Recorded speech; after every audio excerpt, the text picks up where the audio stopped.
Welcome learners, this is your mentor, teacher and friend here. आपके सामने कुछ words लिखे हैं। वो जब वोकैबुलरी पोर्शन आता है तो उसमें या तो सिनोनिम या एंटोनिम या स्पेलिंग करेक्शन के पर्पज से बहुत इंपॉर्टेंट होते हैं। और इन वोकैब में मैंने कुछ वर्ड्स लिए हैं जिसमें सबसे पहला वर्ड है आपका एम्बीडेक्स्ट्रस। ठीक है, जो यहां लिखा है और इसके बारे में हम डिस्कस करेंगे। एम्बीडेक्स्ट्रस जो वर्ड है ना, वो बना हुआ है एम्बी प्लस डिक्स्ट्रस, दो वर्ड से। एम्बी का मीन होता है बोथ, यानी दोनों। ठीक है, और डिक्स्ट्रस का मीन होता है स्किलफुल। एम्बी और डिक्स्ट्रस ये दोनों रूट वर्ड्स हैं। ठीक है, Aamby for both, डिक्स्ट्रस for skilful. डिक्स्ट्रस का मीन होता है स्किलफुल। ओके, और ये जो डिक्स्ट्रस है ना, ये बना है डिक्स्टर से। ठीक है, ये डिक्स्टर बना है डिक्स्टर से, और जो डिक्स्टर है इसका मीनिंग होता है राइट हैंड। क्या होता है? Right hand. और जो राइट हैंड होता है ना, ट्रेडिशनली उसको माना जाता है कि वो स्किलफुल पर्सन होगा। ठीक है, यानी राइट हैंड का मीनिंग होता है एक्सपर्ट। ये एक गुड के सेंस में यूज किया जाता है। ठीक है, एक्सपर्ट के सेंस में। तो इस हिसाब से जो एम्बीडेक्स्ट्रस का मीनिंग निकलता है ना, वो है both hands are right hands. यानी एक ऐसा व्यक्ति, ambidextrous is able to use both hands with equal skill.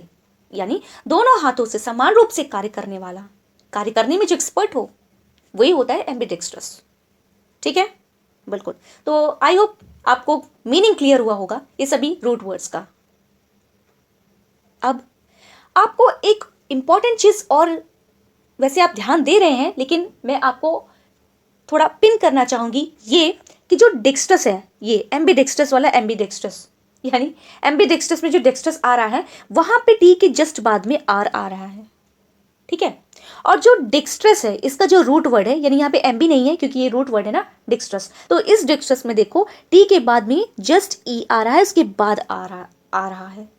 ठीक है, यानी जब हम एम्बीडेक्स्ट्रस लिखेंगे तो हम टी आर लिखेंगे, और जब हम डिक्स्टेरस लिखेंगे यानी रूट वर्ड लिखेंगे तो हम T E R O U S लिखेंगे। ठीक है, इंपॉर्टेंट है, ध्यान रखिएगा। ओके, चलिए, अब हमने ये तो कहानी देखी एम्बीडेक्स्ट्रस की।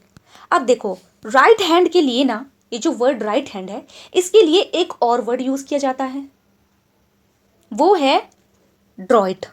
ड्रॉइट तो हमारा रूट वर्ड है। ठीक है, और ये जो ड्रॉइट है, ड्रॉइट का मीन होता है राइट हैंड, यानी डेक्स्टर का भी वही मीनिंग होता है और ड्रॉइट का भी वही मीनिंग होता है। ठीक है, और ये जो ड्रॉइट है ना, ये है फ्रेंच, ये है फ्रेंच का रूट वर्ड। ठीक है, जो ड्रॉइट है, और इसी ड्रॉइट से बना है अड्रॉइट। ठीक है, क्या बना है? इसी ड्रॉइट से बना है अड्रॉइट, और अड्रॉइट का मीन होता है एक्सपर्ट। यानी दोनों एक दूसरे के सेंस में यूज किए जाते हैं, बस ये जो ड्रॉइट वर्ड है ये फ्रेंच का रूट वर्ड है। ठीक है, और जो ये डेक्स्ट्रस है, जो एम्बी है, ये है लैटिन का रूट वर्ड।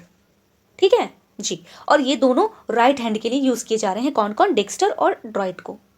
ओके, और राइट हैंड का मीन होता है गुड के सिंबल में, और यानी कि एक्सपर्ट के सिंबल में, यानी दोनों हाथ से समान रूप से कार्य करने वाले व्यक्ति को हम कहते हैं एम्बीडेक्स्ट्रस। ठीक, चलो, आई होप आपको मीनिंग क्लियर हुआ होगा। अब हम आते हैं अपने मेन वर्ड्स पे। देखो, एम्बीडेक्स्ट्रस तो हमें जाना, ये वो पर्सन होता है जो दोनों हाथों से समान रूप से कार्य करेगा। ठीक, और ये जो एम्बीडेक्स्टरिटी है ना, ये है इसी का नाउन। ठीक है, यानी जो उनकी एक्टिविटी है वो कहलाएगी एम्बीडेक्स्टरिटी।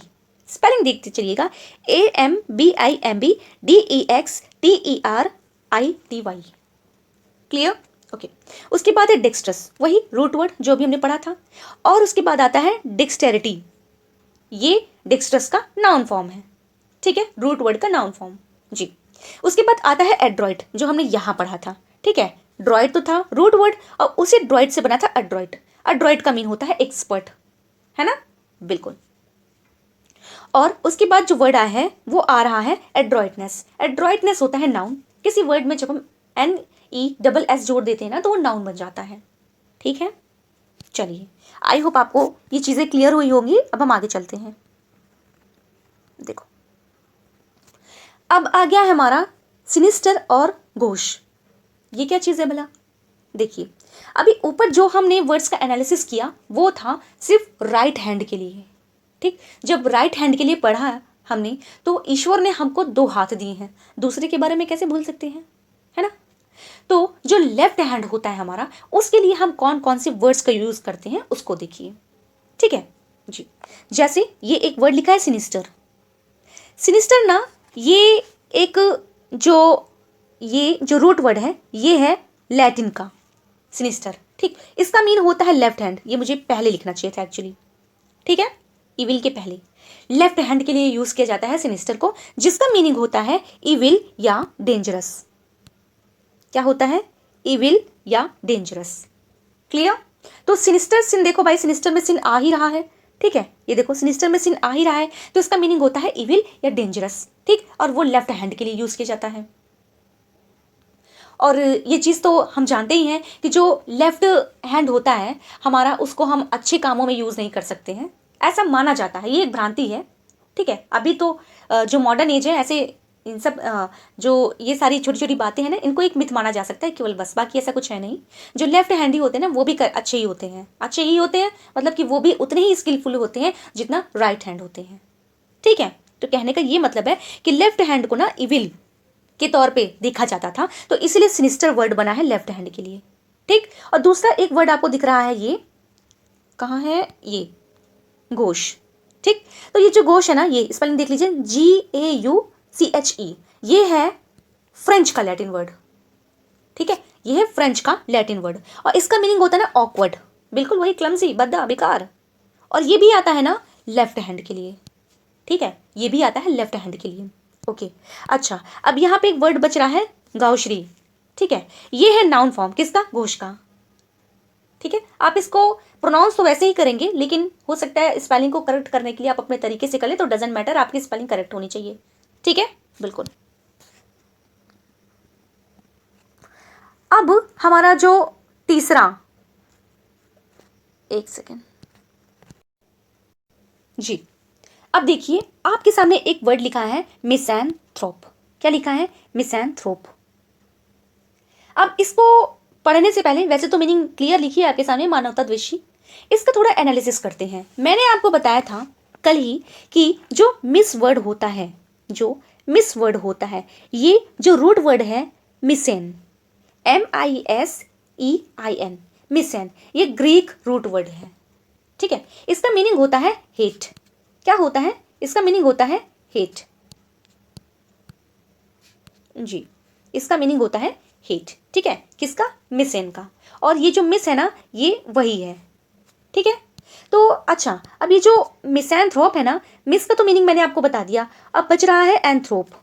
एंथ्रोप का रूट वर्ड देखो, जो एंथ्रोप है ना वो एक्चुअली रूट वर्ड है, इसका मीनिंग होता है मैनकाइंड, ठीक है, मानवता, ठीक। तो अब जो हेट है, हेट का मतलब नफरत करने वाला या नफरत, और मैनकाइंड का मतलब होता है कि मानवता, तो यानी जो मानवता से द्वेष रखेगा, मानवता द्वेषी होगा, है ना। तो वही है मिसैंथ्रोप, ठीक। अब देखो, अब अभी तो हम देख रहे हैं मिसैंथ्रोप, अब उसके बाद आपको एक और वर्ड दिखेगा, वो है जी, ऐसे, एक सेकेंड जी। तो जो फिलैंथ्रोपिस्ट है, ये आपके सामने जो वर्ड दिख रहा है, अब ये फिलैन में देखिए, जो PHILAN है ना, वो है रूट वर्ड, ठीक, फिलैंथ्रोपिस्ट में। क्योंकि ये जो एंथ्रोप है, ये एंथ्रोपिस्ट, ये भी तो एंथ्रोप से बना है, और एंथ्रोप का मीनिंग तो वही मैनकाइंड हुआ। और तो जो यहाँ पे फिल हुआ ना, फिलैन, फिलैन या फिल, इसका मीनिंग होता है लव, ठीक। तो ऊपर जो पढ़ा मिस, ये जो पढ़ा मैंने, पढ़ा है आपको मिस, ठीक है, मिसैन, ये होता है हेट। और ये जो फिलैन होता है ना, ये दोनों एक दूसरे के अपोजिट हैं, ये है लव और ये है हेट, ठीक है। तो जैसे एंथ्रोप में हमने जोड़ा मिस, तो वो बना कि मानवताद्वेषी, यानी कि मैनकाइंड से हेट करने वाला। और जो फिलैन लगा दिया, फिलैन का मीनिंग होता है लव, तो इसका मीनिंग हो गया कि एंथ्रोप से लव करने वाला, यानी मानवता प्रेमी। क्लियर जी। अब इन वर्ड्स को हम आराम से पढ़ सकते हैं, ये जो यहाँ लिखे हैं, ठीक है, बिल्कुल। तो सबसे पहले देखो, ये है मिसैंथ्रोप। अब चाहे इसको मिसैंथ्रोप कहो चाहे मिसैंथ्रोपिस्ट कहो, ठीक है, ये पर्सन है, ये IST लग जाने से ना वो पर्सन हो जाता है, व्यक्ति। उसके बाद इसी से बना है मिसैंथ्रोपी, ठीक। और उसके बाद मिसैंथ्रोपिक हो गया एडजेक्टिव फॉर्म, ठीक है, बिल्कुल। और ये थ्रोपी जो है ना ये नाउन है, ठीक है, ये वर्ड नाउन है, ओके। उसके बाद अब ये एंथ्रोप से देख लीजिए, anthropology, anthropologist, anthropological, philanthropist, philanthropy, philanthropic, ठीक है। अब ये कुछ वर्ड्स हैं जो इन रूट वर्ड से बने हुए हैं। अब आप इनको आराम से पहचान सकते हैं कि कौन से वर्ड क्या हैं, ठीक है। रूट वर्ड पता चल जाने से काफ़ी दिक्कतें आसान हो जाती हैं, ठीक है, एनालिसिस करने में इजी होता है जी। अब देखिए, अब आपके सामने एक वर्ड लिखा है मिसोगाइनिस्ट। क्या लिखा है? मिसोगाइनिस्ट, ठीक। तो मिसो का यानी मिस का मैंने मीनिंग आपको बता दिया। इसका मीनिंग होता है हेट, जो मिसैन से बना है, रूट वर्ड से, ठीक है। तो मिसैन का मीनिंग हो गया नफरत या नफरत करने वाला, ठीक है। अब गाइनिस्ट का मीनिंग क्या होता है? गाइनिस्ट जो वर्ड है ना वो बना है गायने से। किससे? वो बना है गायने से, GYNE, ठीक है। और जो गायने होता है ना उसका मीनिंग होता है लेडी या वुमेन, ठीक है। तो जो मिस होता है वो तो बना है मिसैन से, यानी हेट या हेट करने वाला, और किससे? लेडी से हेट करने वाला, तो उसको तो हम कहेंगे हिंदी में नारी द्वेषी, है ना, बिल्कुल। तो ये रूट वर्ड है मिसोगाइनिस्ट का। अब मिस जो वर्ड है हम जिस भी वर्ड में ऐड करते जाएंगे ना वो उसी को अपने अकॉर्डिंग बनाता चला जाएगा, ठीक है, बिल्कुल। अब देखिए यहाँ पे कुछ वर्ड्स लिखे हैं जो मिसो से ही बने हैं, मिसोगाइनिस्ट, मिसोगाइनी, मिसोगाइनस, मिसोगाइनिस्टिक, और उसके बाद गायनेकोलॉजिस्ट। अब देखो गायनेकोलॉजिस्ट में मैंने आपको बताया कि जो गायने का अध्ययन, ठीक है, बिल्कुल। और गायनेकोलॉजिस्ट वो पर्सन होगा जो इससे संबंधित होगा, ठीक है। और गायनेकोलॉजिकल मतलब जो गायनेकोलॉजी से रिलेटेड है, एडजेक्टिव फॉर्म, क्लियर, बिल्कुल। अब देखिए नेक्स्ट वर्ड है आपके सामने मिसोगैमिस्ट। क्या है? मिसोगैमिस्ट। देखो तो इसके लिए ये बहुत इजी है, आप समझो कि गैमोज मीन क्या होता है। गैमोज का मीनिंग होता है ना मैरिज, ठीक, और लगा है मिसो यानी विवाह से जो नफरत करता है, यानी विवाह द्वेषी, ठीक है। तो अब इससे हम इनके रूट वर्ड से हम ये जान सकते हैं, यहाँ पे कुछ जो वर्ड्स लिखे हैं मिसोगैमी, मिसोगैमस, मिसोगैमिस्ट, ठीक है, इन तीनों वर्ड्स को जान सकते हैं, ओके। अब देखिए नीचे जो वर्ड्स लिखे हैं मोनो, यहाँ पे हम क्यों रुके? रुके इसलिए क्योंकि अभी आपको ये पढ़ाया नहीं, तो पहले आप पढ़ो इसको। देखो जो मोनो होता है ना, मोनो, मोनो वैसे तो मोनोगैमी वर्ड लिखा है, तो गैमी का तो आप समझ गए, गैमी बना है गैमोस से, और गैमोस का मीनिंग होता है मैरिज, ठीक। और जो मोनो होता है, मोनो, मोनो का मीन होता है वन, ठीक, मोनो का मीन होता है वन। और जो बायगैमी है यहाँ पे लिखा, बायगैमी बना है बाय से, गैमी तो आप जान ही रहे हैं, गैमी यानी गैमोस से बना जो मैरिज है, और बाय का मीनिंग होता है टू, दो। और जो पॉलीगैमी है, पॉलीगैमी बना है पोलोस से, ठीक है, POLOS, पोलोस, पोलोस का मीनिंग होता है ना मैनी, बहुत सारी। अब ये ना जिन भी वर्ड में लग जाएंगे, अगर मोनो किसी वर्ड में लगा तो इसका मतलब वो एक की बात कर रहा होगा, ठीक है। बाई लगा होगा तो यानी दो की बात कर रहा होगा। पॉली लगाया अगर तो इसका मतलब होता है बहु की बात कर रहा होगा, बहु मीन मल्टीपल, ठीक है। चलिए अब इन वर्ड्स को हम पढ़ सकते हैं, हमने डिस्कस कर लिया, मोनोगैमी, मोनोगैमस, बायगैमिस्ट, बायगैमी, बायगैमस, पॉलीगैमिस्ट, पॉलीगैमी, पॉलीगैमस्ट, ठीक है, गैमस। तो ये सभी वर्ड्स हैं जो बने हैं इन्हीं रूट वर्ड से, ठीक है, बिल्कुल। अब देखो अब आपके सामने आया है, सामने है ये पॉलीएंड्री।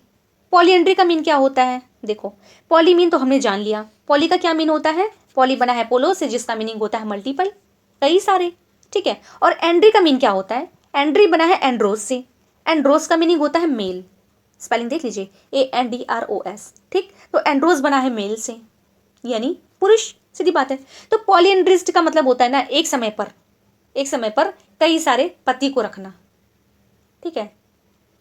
और पॉलीएंड्रस बिल्कुल वो उसी का एडजेक्टिव फॉर्म है, ठीक है, बिल्कुल। ये वर्ड्स पूछे जाते हैं, मोस्ट इंपॉर्टेंट है, इनको आप याद रखेंगे।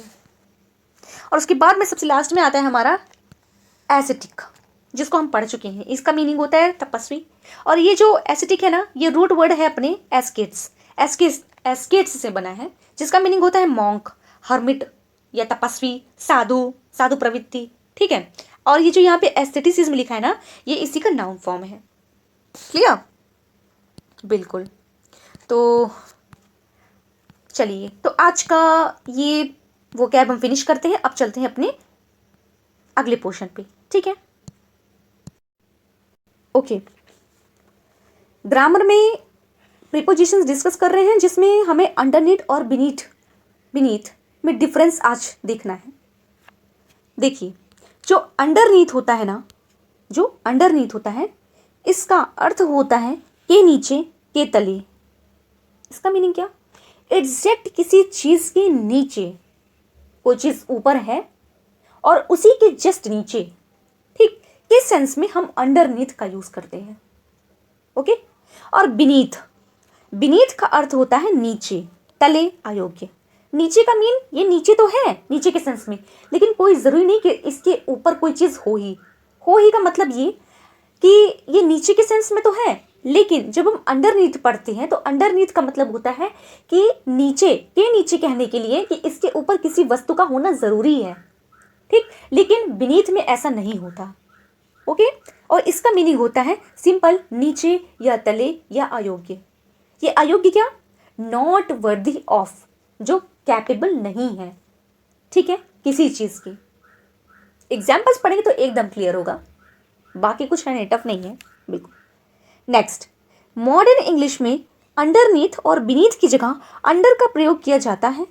बीनीथ का प्रयोग साहित्य या फॉर्मल राइटिंग में किया जाता है। बिल्कुल, कहने का मतलब ये कि जहां पे हम अंडरनीथ और बीनीथ का यूज करते हैं ना, वहां पे हम अंडर का भी यूज कर सकते हैं, यानी कि मॉडर्न ग्रामरियन करते भी हैं, ठीक है। और जो बीनीथ वर्ड है, इसको हम लिटरेचर में देख सकते हैं, ठीक है, मोस्टली। बाकी अंडरनीथ और बीनीथ का अर्थ तो मैंने आपको जो बताया वो होता ही है, लेकिन उसकी जगह पे अगर अंडर वर्ड भी यूज किया जाए तो कोई दिक्कत नहीं है। अच्छा, अंडरवर्ड मैंने साथ में बोल दिया, ये आप डॉन वाला अंडरवर्ड नहीं समझेंगे, ठीक है, बिल्कुल। चलिए, अब हम अपने एग्जाम्पल्स पे आते हैं। She wore a fur coat with nothing underneath, ठीक है। She wore a fur coat with nothing underneath. तो यहाँ पे अंडरनीथ का मतलब है ना कि कोट के जस्ट नीचे की बात की जा रही है, ठीक है, और वो भी नथिंग। हालांकि यहाँ पे नथिंग तो कुछ भी नहीं है ना। तो लेकिन ये जो वर्ड कोट है ना, कोट के जस्ट नीचे की बात कही जा रही है, तो इसलिए यहाँ पे हम अंडरनीथ का यूज कर रहे हैं, ना कि बीनीथ का, ठीक है। चलिए, एक और एग्जाम्पल आप देखो, इसका सेकंड वाला, आपको बिल्कुल कहीं गुंजाइश नहीं रहेगी ना समझने की, ठीक है। देखो, the letter was pushed underneath the door. The letter was pushed underneath the door. तो जो डोर है ना, डोर के अंडरनीथ यानी दरवाजे के नीचे, ठीक नीचे की बात कह रहा है, ठीक है, लेटर वहां पे था। ओके, चल। The insect crept further underneath, ठीक है। तो अंडरनीथ से बस इतना ही सेंस हमें याद रखना है कि किसी चीज के जस्ट नीचे, एग्जैक्ट उसके नीचे के प्लेस की बात होगी, तब अंडरनीथ को हम यूज करेंगे। क्लियर? बिल्कुल। उसके बाद जो बीनीथ का एग्जाम्पल है वो देखो, there is a village beneath the hills, यानी कि हिल्स के नीचे गांव है, ठीक है। अब कोई जरूरी नहीं कि गांव के ऊपर हिल हो या हिल के नीचे, जस्ट नीचे गांव हो, ठीक है, हो सकता है थोड़ा डिस्टेंस पे हो, लेकिन हाइट तो है हिल्स की, ठीक। तो ये नीचे उसी सेंस में यूज किया गया है, यहाँ पे एग्जैक्ट उसके नीचे की बात नहीं होगी, सिर्फ नीचे है, हिल्स के नीचे, ठीक है, बिल्कुल। Next, everything looks bright beneath the moon. अब देखो, देखो, मून के नीचे सब कुछ ब्राइट लग रहा है या लगता है, जो भी है। तो मून तो भाई, मून के नीचे तो कोई हो नहीं सकता, यानी मून तो ऐसी जगह है कि उसके ठीक नीचे तो कोई खड़ा ही नहीं होता, यानी मून तो अपने किसी भी प्लेस पे हो सकता है, और उसके जो उस प्लेस से नहीं देख रहा है, यानी जो अर्थ से देख रहे हैं, वो सब जो है मून के नीचे तो नहीं खड़े हैं ना, यानी एग्जैक्ट मून के नीचे तो नहीं खड़े हैं हम, है ना, लेकिन नीचे का तो सेंस लगेगा ही, है ना। तो इसलिए ऐसे प्लेस पर भी हम बीनीथ का यूज करेंगे, ना कि अंडरनीथ का। मैं बार बार आपको वही चीज दोहरा रही हूँ कि अंडरनीथ का जब यूज होगा ना, तो वो वस्तु उसके ऊपर होनी चाहिए जो सेंटेंस में दी हुई होगी, ठीक है। इतना अगर आप ध्यान में रखेंगे तो आपको अन्य बातों को ना भी ध्यान रखें तो भी आपका काम हो जाएगा। ठीक है, ओके। अब देखो, बीनीथ को हम एक और सेंस में यूज कर सकते हैं। It is beneath you to complain, और यहाँ पे बीनीथ का मतलब है ना नॉट वर्दी ऑफ। ठीक है, बिल्कुल। तो यहाँ पे बीनीथ का मीन नीचे नहीं है, यहाँ पे नीचे नहीं है, यहाँ पे इसका मीनिंग है अयोग्य, यानी इसके लायक नहीं है कंप्लेन की। ठीक है, बिल्कुल। चलिए एक और कॉन्सेप्ट देख लेते हैं, ओ एफ ऑफ और ओ डबल एफ ऑफ के बीच में। ठीक है, वैसे सबको पता है ऑफ का मीनिंग कुछ अलग होता है और वो ऑफ का मीनिंग बिल्कुल अलग होता है। हालांकि इनकी अलग अलग मीनिंग्स भी हैं, वो जब हम डिटेल में पढ़ेंगे तो आपको बताएंगे, लेकिन अभी रूल क्या कह रहा है उसको देखते हैं। ऑफ का जो अर्थ होता है ना, ये का, की, के, से के विषय में होता है। ठीक है, जैसे the box is made of would, का। अब देखो का का सेंस कैसे आ रहा है कि ये लकड़ी का बॉक्स है बना। ठीक है, तो यहाँ पे का सेंस दे रहा है, बिल्कुल करेक्ट है। That is a real work of art, ये आर्ट का रियल वर्क है, बिल्कुल। तो का ही सेंस दे रहा है, तो बहुत ईजी है। ओके, लेकिन जो ऑफ होता है ना, ऑफ का अर्थ होता है से दूर, या से नीचे, या अलग, यानी ये अलगाव के सेंस में यूज किया जाएगा। कौन? ऑफ। ठीक है, जैसे keep of the grass, grass से दूर रहो। Get this ring of your finger, ठीक है, इसको अलग करो या उतारो। ठीक है, तो ऑफ के सेंस में यहाँ पे यही मीनिंग होता है कि अलग करना, से दूर, से नीचे, से अलग के सेंस में। ठीक है, ओके। चलिए अब आते हैं अपने लिटरेचर पोर्शन पे। लिटरेचर पोर्शन में हमने जॉन मिल्टन को फिनिश कर लिया है प्रकाश बुक से। अब उसमें कुछ बहुत ही छोटी छोटी लेकिन इंपॉर्टेंट चीज़ें बच रही हैं, जैसे सोनेट्स हैं। तो सोनेट्स के बारे में मैं आपको डिस्कस नहीं करवाऊंगी, उसको आप खुद ही डिस्कस करेंगे, क्योंकि उसमें डिटेल में ज़्यादा दिया नहीं है, तो उसको आप अपने आप ही डिस्कस कर लेंगे। ठीक है, या फिर कभी समय मिलेगा जब फ्री टाइम होगा ना, तब हम सोनेट्स को डिस्कस कर लेंगे। ठीक है, चलिए। तो अभी आज का टॉपिक जो मैंने लिया है वो है कि कुछ कमेंट्स राइटर पे। ठीक है, और राइटर कौन है? John Milton. तो कुछ महान क्रिटिक्स हुए हैं जिन्होंने जॉन मिल्टन के बारे में कुछ इंपॉर्टेंट बातें कही हैं, और उन्हीं सारे कमेंट्स को हमें डिस्कस करना है। तो चलो शुरू करते हैं। ठीक है, Shakespeare is the poet of impulse. John Milton के बारे में पढ़ रहे हैं, ना कि शेक्सपियर के बारे में। ठीक है, बस शेक्सपियर का जिक्र किया है इन्होंने, जिसका ये कमेंट है। Shakespeare is the poet of impulse, of the love, hates, fears, jealousies and ambitions that swayed the men of his age. Milton is the poet of steadfast will and purpose, who moves like a god amid them as trivial and एक second माफ कीजिएगा, लगता है एक आध line skip हो गई है। जी आप पढ़िए, फिर से शुरू करते हैं। Shakespeare is the poet of impulse, of love, hates and fears, jealousies and ambitions that sway the men of his age. Milton is the poet of steadfast will and purpose, who moves like a god amid the tears and hopes and changing impulse of the word, regarding them as trivial and momentary things that can never spare a great soul from its course. देखिए, आप इसमें क्या करो ना, आप वैसे तो बहुत लंबी चौड़ी बात है और इसको डिस्कस करेंगे, कर सकते हैं, कोई दिक्कत नहीं है, लेकिन वीडियो थोड़ा सा लॉन्ग हो जाएगा, तो हमें तीनों पोर्शन को कवर करना है। उसको मद्देनजर करके हम इसको शॉर्ट में निपटाने की पूरी कोशिश करेंगे और ट्राई करेंगे कोई ट्रिक बन जाए तो बहुत अच्छी बात है। ठीक है, बिल्कुल। आप इसमें पोएट ऑफ इम्पल्स देख लो, ठीक है, और शेक्सपियर के बारे में देख लो। Shakespeare is the poet of impulse. ठीक है, और फिर ये तो शेक्सपियर के बारे में ही बात करें हैं, और उसके बाद में मिल्टन के भी बारे में बात कर रहे हैं। तो Milton is the poet of steadfast will and purpose. तो एक बार शेक्सपियर को बता रहे हैं कि ये पोएट ऑफ इम्पल्स है, और दूसरी तरफ कह रहे हैं Milton is the poet of steadfast will and purpose. ठीक है, बड़ी लंबी चौड़ी कहानी कह दी इन्होंने, है ना, लंबी चौड़ी बात कह रहे हैं, क्योंकि दो महान पोएट के बारे में कह रहे हैं। पोएट नहीं, वो तो ड्रामेटिस्ट हैं, वो तो प्ले राइट हैं, लेकिन ठीक है।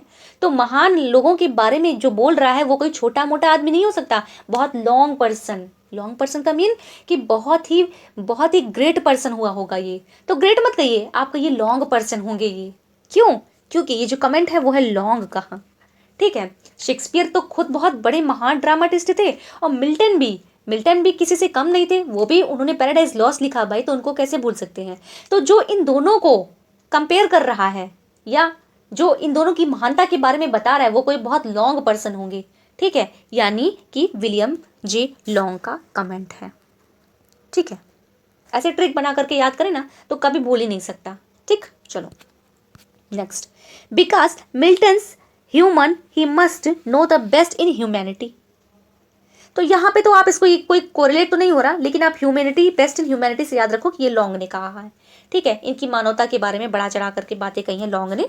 ठीक है, तो आप बेस्ट इन ह्यूमैनिटी से याद रखो कि लॉन्ग ने कहा है। अब देखिए लॉन्ग के दो कमेंट हो गए, एक तो पोएट ऑफ इम्पल्स हो गया, है ना, उसके बाद उसी में कहा था उन्होंने मिल्टन के भी बारे में कि Milton is stead fast will and purpose, है ना, तो वो एक बहुत बड़े बड़े लोगों का जिक्र किया तो लॉन्ग ने किया। अब यहाँ पे बेस्ट इन ह्यूमैनिटी, अब मिल्टन का बखान ही करते जा रहे हैं, तो भाई बखान कर रहे हैं तो कौन है ये, विलियम जे लॉन्ग ही तो है, तो ये लॉन्ग का कमेंट है, नहीं भूलेंगे।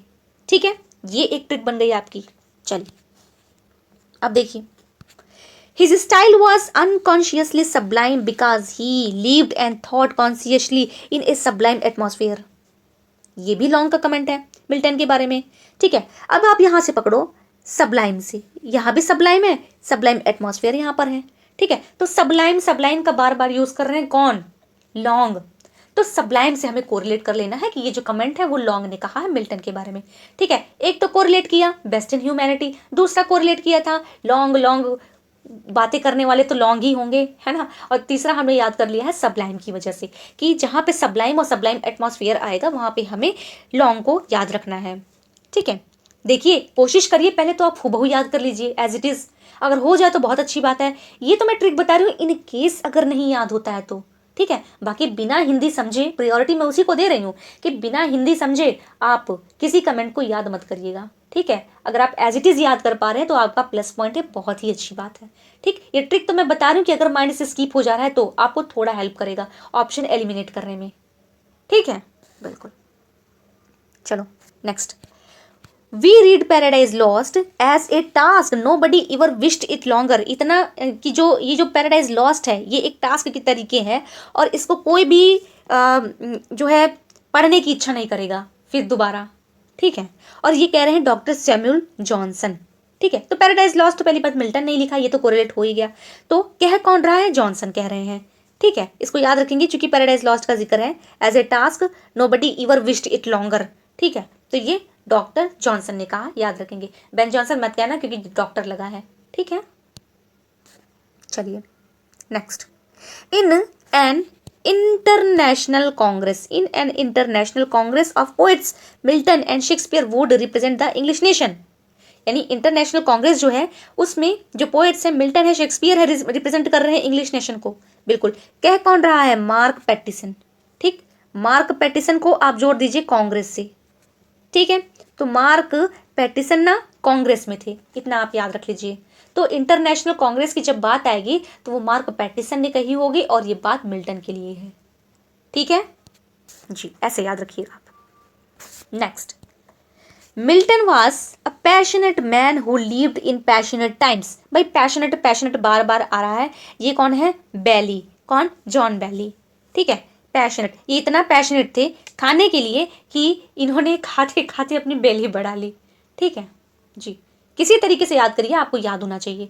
ठीक है, तो जो पैशनेट बात है ना, ये खाने के पीछे इतना पैशनेट रहते थे कि इन्होंने अपने फिगर का ख्याल नहीं किया और अपनी बेली बढ़ा ली। ठीक है, तो आप ये ध्यान रखना कि जॉन बैली ने पैशनेट वाली बात कही है जो कि मिल्टन के बारे में है। ठीक है, तो पैशनेट से आप कोरिलेट करिएगा बैली को, मार्क पैटिसन से कोरिलेट करिएगा इंटरनेशनल कांग्रेस से, सबलाइम से कोरिलेट करिएगा आप, कौन थे, मैं बोल रही थी क्या नहीं, चलो ओके, तो सबलाइम से हम कोरिलेट कर रहे हैं लॉन्ग को। जी, लॉन्ग को तो हमने 3 कमेंट पढ़े ना, एक पोएट ऑफ इम्पल्स वाला और एक सबलाइम वाला और एक क्या पढ़ा था, एक बेस्ट इन ह्यूमैनिटी पढ़ा था। ठीक है, तो ये 3 लॉन्ग के कमेंट है, और एक nobody ever wished it longer वाला जो था ये डॉक्टर सैमुअल जॉनसन का था। एक बार रिकॉल करते चलना। ठीक है, जैसे जैसे पढ़ना ना रुक करके अपने आप से पूछना कि मुझे याद हुआ कि नहीं।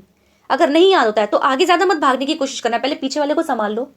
ठीक है, पीछे वाले को पकड़ते चलो, उसके साथ साथ आगे वाले को गेन करते चलो। ऐसा ना हो कि आप चलते चलते रास्ते में काफ़ी आगे निकल जाओ, पीछे वाला हाथों से छूटता जाए। ठीक है, बिल्कुल। तो आप आगे तो बढ़ो लेकिन पीछे वाला देखते चलो कि माइंड में रुका है कि गया, ठीक है, ओके। अब कहाँ पहुंचे हम लोग, 6 हो गया था। If Milton was a puritan he was more than a puritan. भाई ये बहुत खतरनाक आदमी है, ये है हचिंसन, ठीक है, ये वर्ड्सवर्थ की हचिंसन नहीं है, ठीक, ये याद रखिएगा। हचिंसन कोई जेंट्स है, तो हचिंसन कह रहे हैं कि अगर वो मिल्टन प्योरिटन थे तो मैं उनसे ज़्यादा प्योरिटन हूँ, ठीक है, तो ये कह रहे हैं हचिंसन। तो ये एक यूनिक नाम है, तो ये तो बोलेगा नहीं, आई होप आपको याद रखिएगा। Next, Milton thou shouldst be living at this hour, England had need of thee most most most important पूरी पूरी आने की संभावना है, क्योंकि वर्ड्सवर्थ की लाइन से भाई मिल्टन के लिए लिखा है, टू मिल्टन से है, ठीक है, लंदन 1802 से, बिल्कुल।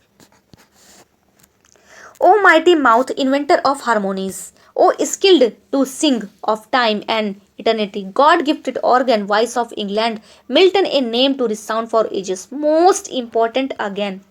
ये सारे कमेंट्स जो इसमें थोड़े थोड़े करके दिए हैं ना, O mighty mouth inventor of harmonies, ये एक, उसके बाद O skilled to sing to time and eternity, उसके बाद God gifted organ voice of England, उसके बाद Milton a name to resound for ages, ये कही है टेनीसन ने, ठीक है, किसने कही है, टेनीसन ने, जो कि कौन है, ये विक्टोरियन इरा के पोएट हैं, अल्फ्रेड लॉर्ड टेनीसन, ठीक है। चलो अब नेक्स्ट आया हमारा, they are original men and women, not types but prototypes. If they were not set apart from ordinary humanity, they would not be Adam and Eve. अब देखो paradise lost तो इन्हीं का है, यहाँ से कोरिलेट कर लेना है, लेकिन उसके बाद ये जो क्रिटिक है महान टी.एस. इलियट, इसमें ढूंढो पहले क्या मिल रहा है, देखो मिला एक प्रोटोटाइप, ठीक है, आदम और ईव है, उसके एडम एंड ईव है, उसके बाद प्रोटोटाइप है, ऑर्डिनरी ह्यूमैनिटी है, ठीक, ऐसा कमेंट कौन कह रहे हैं और बता रहे हैं कि वो ओरिजिनल मैन नहीं थे, ठीक है, मैन एंड वुमेन ओरिजिनल नहीं थे, कौन कह रहा है, टी.एस. इलियट, बहुत यूनिक बात है भाई, तो यूनिक लोग ही कहेंगे, ये कहे होंगे, तो टी.एस. इलियट ने ये बात कही है, ठीक। तो चलिए आज का वीडियो भी फिनिश कर रहे हैं क्योंकि वीडियो काफ़ी लॉन्ग हो जाएगी, पीछे के कमेंट्स हैं अभी हैं, ऐसा नहीं कि फिनिश हो गया है, तो इसको हम कल डिस्कस कर लेंगे, ठीक है। भागम भाग की स्टडी हमको नहीं करना है, वो करना है जो माइंड में रुके, परमानेंट, ठीक है। चलो तो 10 को हमने फिनिश किया है और बहुत इजी तरीके से किया है। जब आप सोने जाना ना, तो सोने से पहले आप फिर से रिवीजन करना कि क्या, हाँ, अपनी उंगलियों पे गिनना कि जो जो मैंने पढ़ा था क्या मैं उसको भूला तो नहीं हूँ, मुझे सारी चीज़ें याद तो है ना, ठीक है। पोएट ऑफ इम्पल्स अगेन एक बार मेरे साथ कर लीजिए, फाइनल रिवीजन, फिर वीडियो को रोक देते हैं, है ना। Poet of impulse Shakespeare and Milton के बारे में कहा है, Milton is stead fast will and purpose, ठीक, ये है हमारा लॉन्ग का कमेंट। दूसरा है लॉन्ग के बारे में हमने पढ़ा था बेस्ट इन ह्यूमैनिटी, क्या था, बेस्ट इन ह्यूमैनिटी, और तीसरा था हमारा सबलाइम एंड सबलाइम एटमॉस्फेयर, ये भी था लॉन्ग का कमेंट, ठीक है। उसके बाद था we did it Paradise Lost और nobody ever wished it longer, ये कहा था सैमुअल जॉनसन ने, ठीक है। उसके बाद इंटरनेशनल कांग्रेस से हमने कोरिलेट किया था मार्क पैटिसन को, ठीक है। उसके बाद पैशनेट मैन से हमने कोरिलेट किया था जॉन बैली को, ज़्यादा खाने के पीछे पैशनेट थी, नहीं तो फिर उनकी बेली निकल गई, ठीक है, बिल्कुल। तो इफ़ ही वॉज मिल्टन, ये तो यूनिक पर्सन कह रहे हैं कि अगर वो प्योरिटन, मैं उनसे ज़्यादा प्योरिटन हूँ, ये कह रहे हैं हचिंसन, ठीक है। Milton thou shouldest be living at this hour, ये तो वर्ड्सवर्थ की लाइन है भाई, लंदन की लाइन है, लंदन 1802 की, ठीक है। उसके बाद O mighty mouth inventor of harmonies, ये कह रहे हैं Tennyson. O skilled to sing of time and eternity, ये भी मिल्टन की लाइन है। God gifted organ voice of England, Milton a name to resound for ages, ये टेनिसन की लाइन है, ठीक है। इसमें कोरिलेट नहीं करना, ये तो टेनिसन की जो लाइन है ना बहुत इजीली याद हो जाती है, उसको आप याद कर लीजिए।